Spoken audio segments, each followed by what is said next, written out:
You've felt it before, that overwhelming rush of attention from someone who seems to see you completely. They text you constantly. They compliment you in ways no one ever has. They make you feel special, chosen, almost elevated above everyone else in their life. And for a moment it feels perfect. Too perfect. Because somewhere beneath that intensity, there's a quiet discomfort you can't explain. A question you don't want to ask. How can someone feel this much? This fast? But you ignore it. Most people do. Because when someone gives you everything you've been missing, attention, validation, affection, it doesn't feel like a warning. It feels like finally being understood. And that's exactly why it works. Because what feels like love in the beginning can sometimes be the setup for something else entirely. Something designed not to connect with you, but to control you.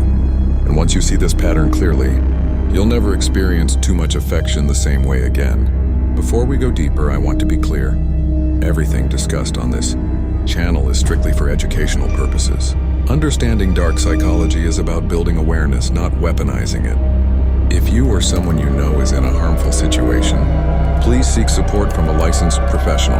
This is a space for growth, clarity, and protection, nothing else. Today we're talking about something that doesn't look dangerous at first. In fact, it looks like the exact opposite. It's called love bombing. Love bombing is when someone overwhelms you with affection, attention, compliments, or gifts, especially at the very beginning of a relationship. On the surface, it feels like passion, like intensity, like you've finally met someone who truly values you.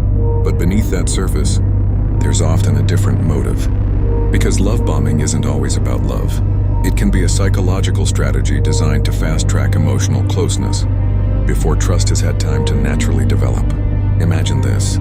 You meet someone new. Within days, they're telling you how different you are from anyone they've ever met. Within weeks, they're talking about a future together. They're constantly available, constantly present, constantly focused on you. It feels intense, but also intoxicating. And before you even realize what's happening, you're emotionally invested. That's the moment the dynamic shifts. Because once emotional dependency is created, control becomes easier to establish. And understanding how that process works is what protects you from it. Layer 1, the illusion of instant connection. At the first layer, love bombing works by creating the illusion of deep emotional connection, almost instantly. As humans, we are wired to respond to attention and validation. When someone mirrors your values, praises your personality, and seems to understand you completely, your brain interprets that as compatibility. But here's the detail most people miss. Real connection takes time. It develops through shared experiences, consistency, and mutual understanding built gradually.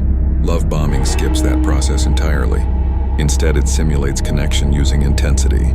For example, someone you've just met starts saying things like, "I've never felt this way before.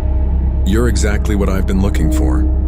It sounds romantic, but in reality, they don't know you well enough for those statements to be grounded in truth. Why this matters is simple. When connection feels instant, it's often not connection, it's projection. And recognizing that difference is the first step in protecting yourself. Layer 2, emotional dependency through overload. But here's where it gets even more interesting. Love bombing doesn't just create connection, it creates dependency. When someone floods your life with attention, constant messages, compliments, affection, your emotional baseline starts to shift. You get used to that level of intensity. It becomes your new normal. So when it's suddenly reduced, you feel the absence immediately. For example, at the beginning they text you all day. They check in constantly. They make you feel like a priority every moment. Then slowly, that behavior changes. Messages become less frequent. The energy feels different. And instead of questioning the shift, you start questioning yourself. Did I do something wrong? That's the psychological trap. Because now, instead of evaluating their behavior, you're trying to regain their approval. And that's how emotional dependency forms. Not through love, but through contrast. Layer 3, control hidden behind affection. Most people stop at dependency again, but you need to know the next layer. Because this is where the real pattern reveals itself. Once dependency is established, control becomes subtle but powerful. Not through force, not through obvious manipulation, but through emotional influence. For example, they might withdraw affection when you don't meet their expectations. They might become distant if you assert independence, and without realizing it, you start adjusting your behavior to avoid losing that initial intensity you once received. You become more agreeable, more accommodating, not because you want to, but because you don't want to lose what felt so good in the beginning. That's the hidden shift. The relationship no longer revolves around mutual connection. It revolves around maintaining access to their approval. And that's not love. That's control disguised as affection. Now here's the part most people don't expect. Love bombing isn't always intentional in the way you might think. Not everyone who engages in this pattern is consciously planning to manipulate you. Sometimes it comes from their own unmet needs, a desire for validation, a fear of abandonment, an urgency to secure connection before it disappears. So they give everything, all at once.